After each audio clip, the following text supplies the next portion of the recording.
Assalamualaikum warahmatullahi wabarakatuh. Kembali bersama channel Pelapis, channel yang mengulas seputar perikanan.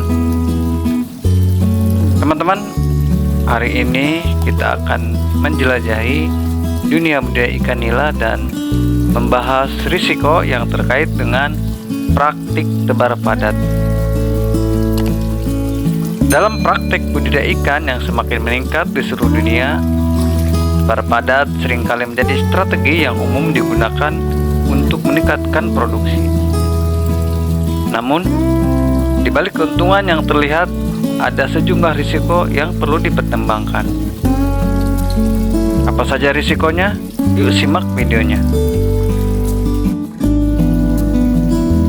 Ketika kita berbicara tentang tebar padat ikan nila, kita membicarakan praktek budidaya ikan di lingkungan yang sangat terbatas, di mana jumlah ikan yang dipelihara jauh melebihi kapasitas lingkungan tersebut. Praktek ini umumnya terjadi dalam pembudidayaan ikan komersial di tambak atau kolam budidaya. Salah satu risiko utama dari tebar padat ini adalah persaingan yang intens antara ikan dengan sumber daya atau untuk sumber daya seperti makanan, ruang hidup, dan oksigen. Dalam kondisi padat, sumber daya ini menjadi terbatas yang dapat mengakibatkan stres pada ikan dan bahkan menyebabkan pertumbuhan yang lambat atau tidak optimal. Sementara ikan yang kuat mungkin berhasil bersaing. Ikan yang lemah atau rentan dapat menderita karena kurangnya sumber daya yang memadai. Selain itu, padatnya populasi ikan juga meningkatkan risiko penyebaran penyakit dan infeksi. Dalam lingkungan yang padat, penyakit dapat dengan mudah menyebar dari satu ikan ke ikan lainnya.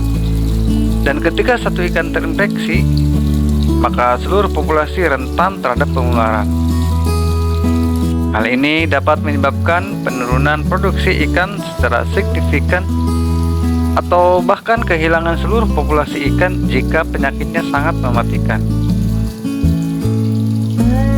Tidak hanya itu, tebar padat juga berpotensi menyebabkan pencemaran air. Limbah organik dari ikan seperti kotoran dan sisa makanan dapat mengakibatkan peningkatan kadar nutrien dalam air, yang pada gilirannya dapat menyebabkan pertumbuhan alga berlebihan dan penurunan kualitas air. Selain itu, dekomposisi limbah organik dapat mengurangi kadar oksigen di dalam air, sehingga menyebabkan kondisi yang tidak sesuai bagi ikan dan organisme lainnya. Efek lain dari tebar padat adalah risiko stres pada ikan. Kepadatan yang tinggi dapat menyebabkan ikan menjadi stres karena kurangnya ruang gerak dan lingkungan yang tidak sehat. Stres ini dapat mengganggu sistem kekebalan tubuh ikan, membuat mereka lebih rentan terhadap penyakit, serta mengurangi pertumbuhan dan reproduksi mereka. Selain itu, kerentanan terhadap cuaca ekstrim juga merupakan risiko dalam praktek tebar padat. Ketika suhu air meningkat secara tiba-tiba atau terjadi perubahan drastis dalam kondisi lingkungan lainnya, ikan yang padat dalam satu tempat dapat menjadi lebih rentan terhadap stres panas atau hipoksia atau kekurangan oksigen yang dapat mengakibatkan kematian massal. Terakhir, tetapi tidak kalah pentingnya, risiko kebocoran kolam ikan juga perlu diperhatikan. Dalam sistem tebar padat yang menggunakan kandang atau keramba ataupun kolam, kebocoran atau kerusakan pada struktur tersebut dapat menyebabkan ikan melarikan diri ke lingkungan alami. Ini tidak hanya berpotensi mengganggu ekosistem lokal, tetapi juga dapat menyebabkan kerugian ekonomi bagi pembudidaya ikan. Dengan demikian, meskipun tebar padat dapat meningkatkan produksi ikan nila dalam waktu singkat, kita juga harus memahami risiko yang terkait dengannya.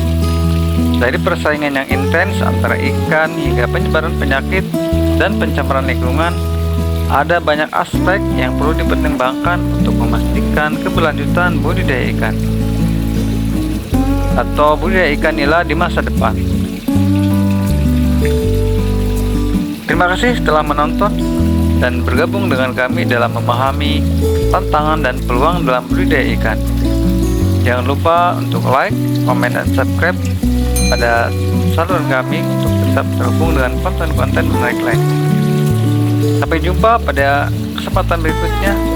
Wassalamualaikum warahmatullahi wabarakatuh. Salam perikanan.